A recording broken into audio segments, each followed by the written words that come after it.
Eh bien bonsoir à tous, on se retrouve pour le deuxième épisode de la série Dans le vestiaire, la série consacrée aux interviews de vos youtubeurs, FIFA Carrière Manager favoris. Dans le premier épisode, on avait eu la chance de recevoir Seka. Aujourd'hui, on a la chance de recevoir, pas un français, un francophone que vous connaissez je pense bien, qui aime, il se partage un petit peu entre la Suisse et la Bundesliga. On reçoit Micro, comment vas-tu ?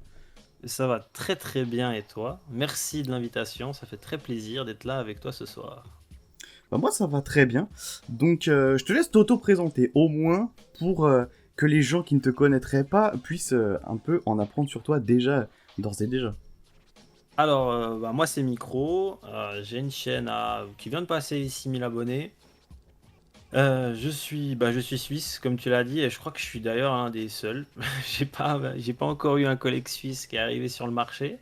Et j'ai ce point que les autres n'ont pas, c'est que je suis un très gros passionné de Bundesliga et c'est ce qui fait aussi le charme de ma chaîne. Eh ben on va pouvoir commencer directement, on va se lancer dans le vif du sujet avec la première question qui va un petit peu faire découler tout le reste de cette petite interview. Ma première question c'est comment en es-tu venu au football? Est-ce que c'est la famille? Est-ce que c'est plus les amis? À l'école? Ça peut être plein d'endroits. Mhm. Alors, je crois que le premier lien que j'ai avec le foot, ça doit être mon père qui devait regarder un match de la Coupe du Monde 2002, qui regardait beaucoup, qui regardait l'équipe de France en fait. Ça, c'est mon premier souvenir foot, mais c'est une période où, pour te donner une idée, j'ai 7 ans à ce moment-là. Et le foot, hormis l'école, c'est pas forcément un truc qui m'intéresse. En tout cas, pas regarder la télé, tu sais, t'es trop petit, t'es pas capable de te poser 1 heure et demie sur ton canapé à regarder un match. Et je crois vraiment ouais, c'est vraiment mon premier souvenir foot, si tu me le demandes comme ça.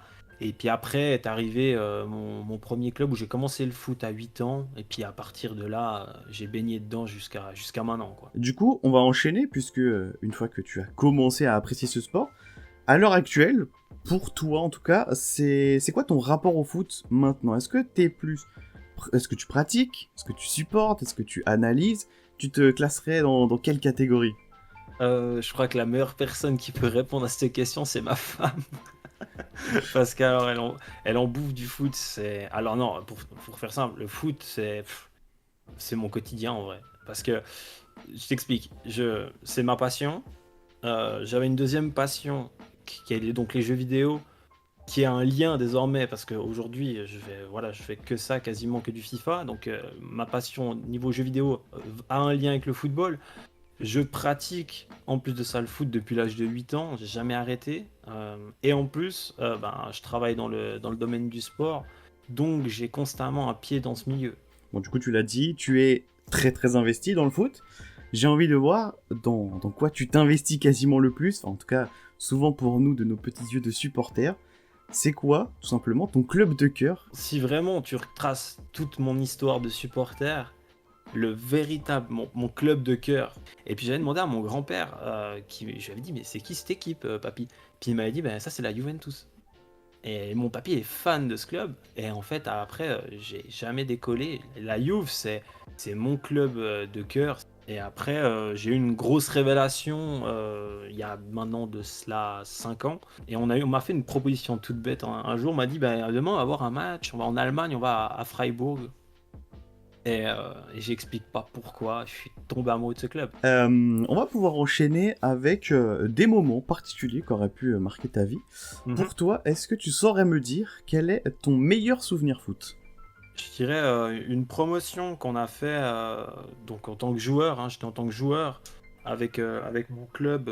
Faut savoir que ça fait depuis mes 16 ans que je suis dans la même équipe et je garde le plus beau souvenir, vraiment la fête avec ces personnes qui sur le moment, je pensais pas que 10 ans après, je serais encore avec ces gars-là, mais la plupart sont encore là et on a un lien très particulier.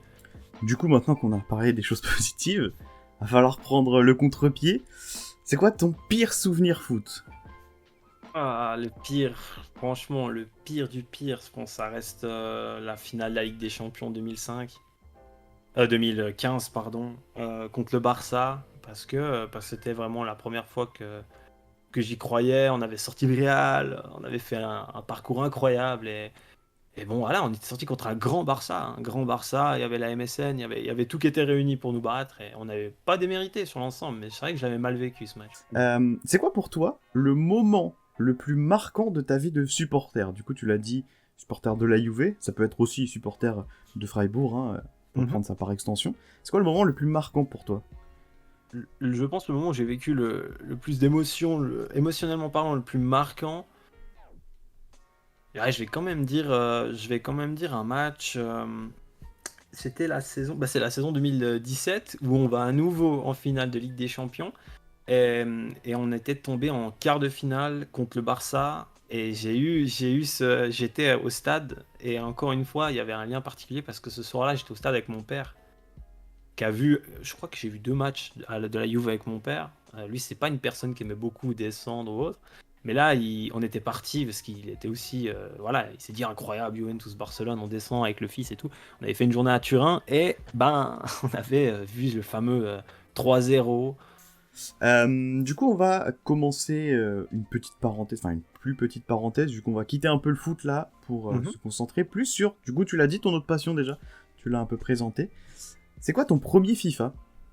Ça doit être FIFA 06. C'est mon premier souvenir. C'est peut-être pas le FIFA auquel j'ai le plus joué. C'est mon premier FIFA. C'est le premier FIFA qu'on Ouais, m'a offert. c'est ta porte d'entrée pour FIFA. Et du coup, ton autre porte d'entrée, j'aimerais bien. Bon, j'ai été regardé, hein. Mais quand est-ce que tu t'es lancé sur YouTube du coup? C'était 2000, c'était FIFA 16 et c'était ma première expérience sur YouTube où je venais d'acheter l'Elgato. Je réquais avec le Game Capture HD, le logiciel de Elgato qui est super d'ailleurs, qui est un super logiciel qui ferait très bien le job avec ce qu'on fait. Si je dis pas de bêtises, je faisais pas de cut. Je réquais pendant 2 matchs et je les publiais. C'était voilà, ça c'était la vidéo. Il n'y avait pas de cam, il n'y avait rien. Il y avait juste mon micro, ma voix, le gameplay. Et c'est mes premières vidéos sur YouTube. Ouais.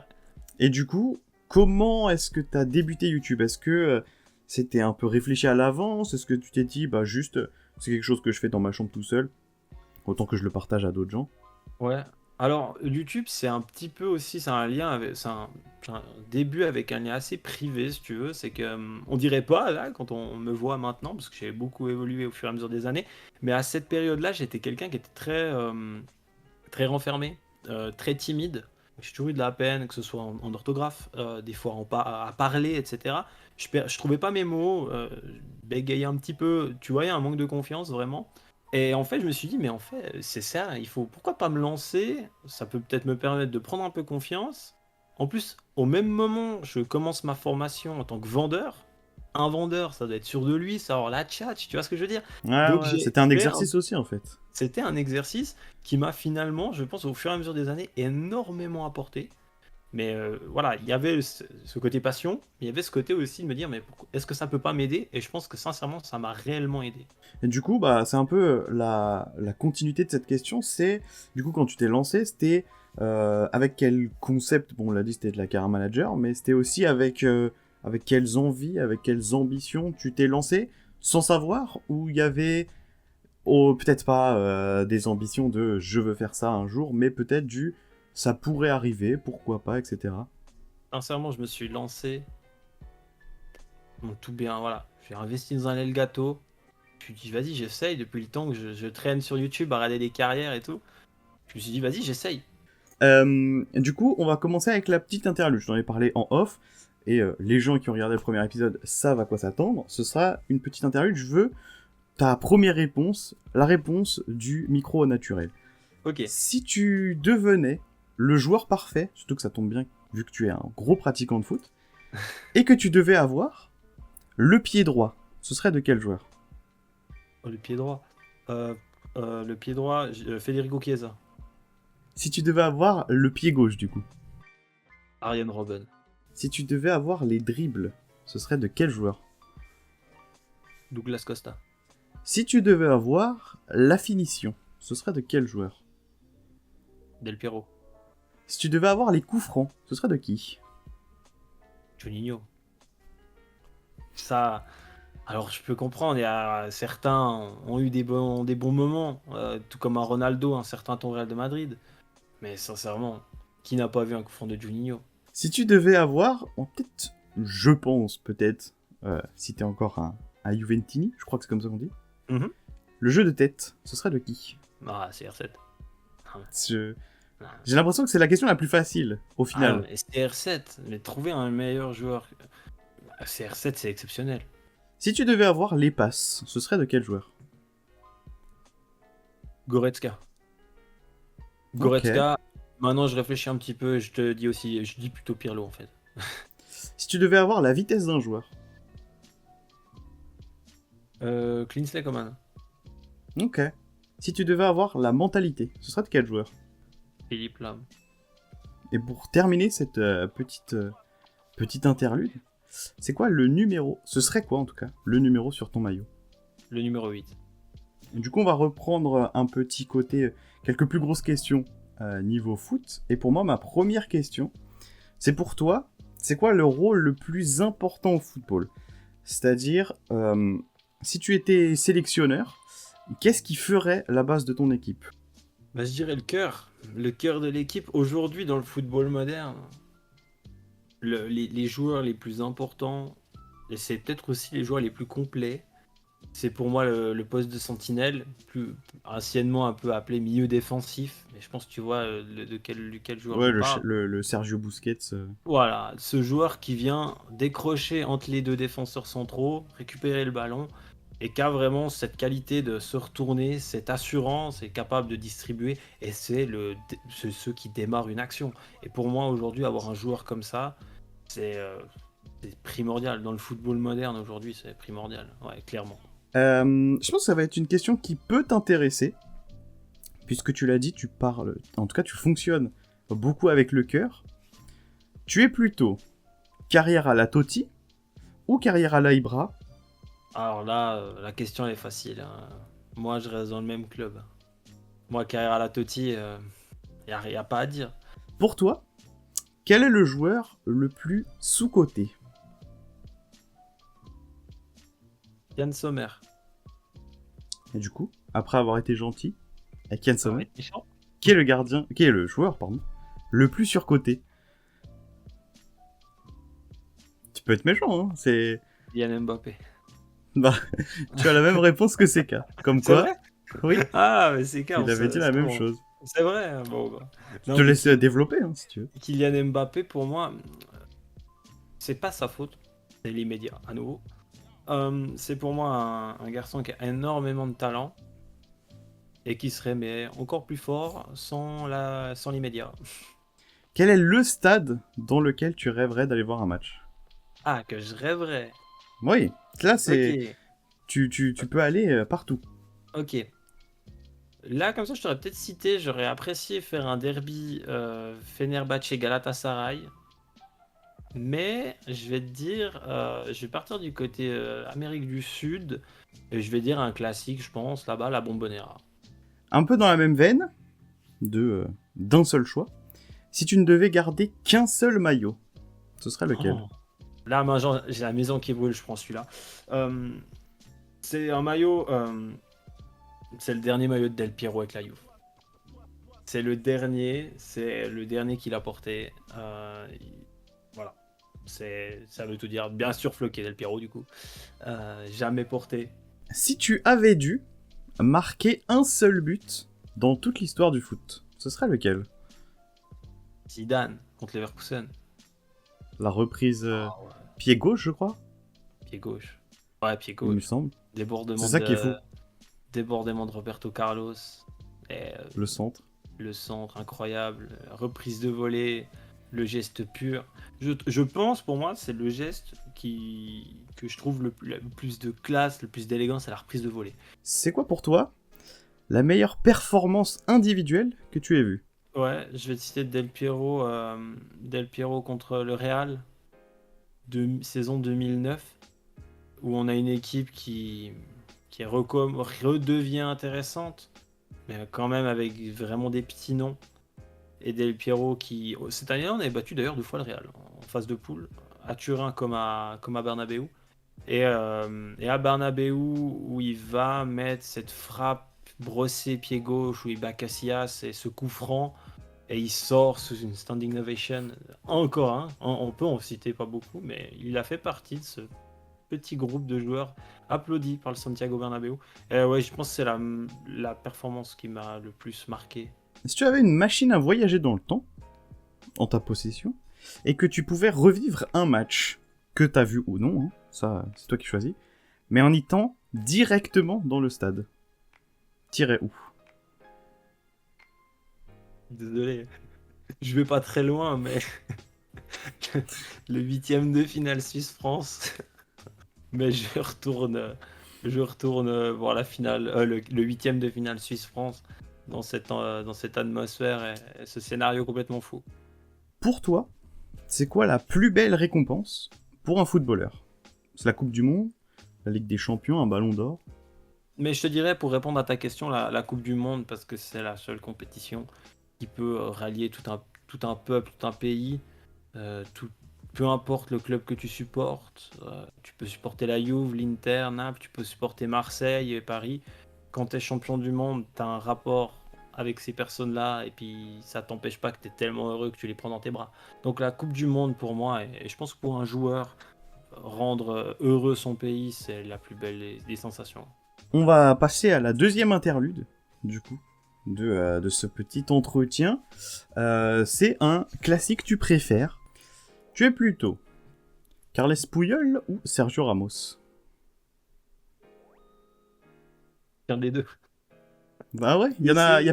Allez, j'en cite un. Je vais dire Puyol parce qu'il m'a moins embêté vis-à-vis de la Juve. Ramos, c'est vraiment un joueur que j'aurais. Pour moi, Ramos, c'est un joueur que j'apprécie pas du tout, euh, qui est pas exemplaire. J'aime pas Ramos. Voilà, je suis désolé. Je sais qu'il vient d'arriver au Non, mais PSG, mais j'aime pas Ramos. Tu es plutôt Iker Casillas ou Gigi Buffon? Ah, bah Buffon, bien sûr. Non, mais c'est clair que bon, dans ma situation, c'est très particulier, mais Buffon, lors le premier départ de Buffon, quand il est parti au Paris Saint-Germain, le dernier match de la saison, où on Il est jamais parti au Paris Saint-Germain. Il n'est jamais venu contre nous faire ce match contre Manchester. Il aurait jamais dû, mais ce match-là, ce dernier match où il était censé partir, d'ailleurs, dans l'armoire, j'ai son maillot dédicacé. Il a dédicacé le maillot, donc il est magnifique, celui-là, je le garde très précieusement. Et ce qui était censé être le dernier maillot de la Juve, ce match-là, lorsqu'il est sorti, j'ai lâché la petite larme. Tu es plutôt Jordi Alba ou Marcelo? Marcelo. Tu es plutôt Robert Lewandowski ou Karim Benzema? Lewandowski.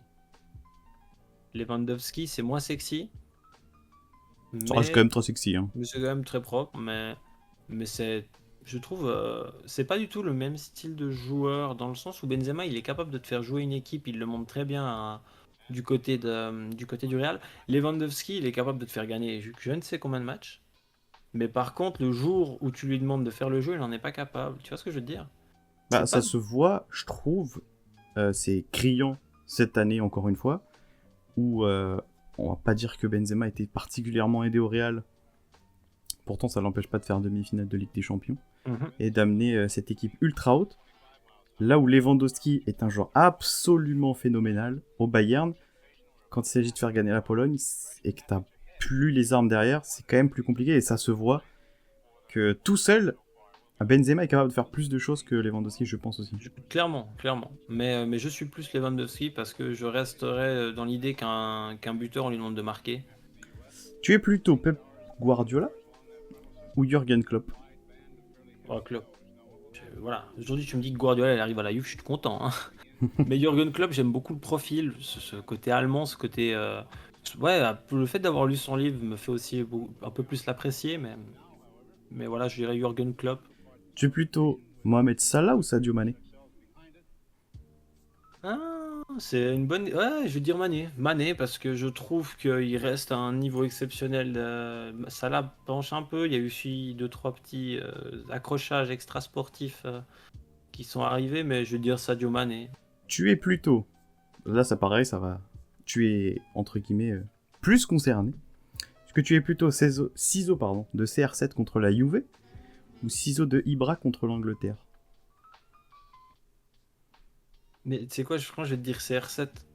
CR7 parce que parce que Ibra, en soi, exceptionnel ce qu'il a fait, avec, je sais pas, il est quoi, 30-40 mètres?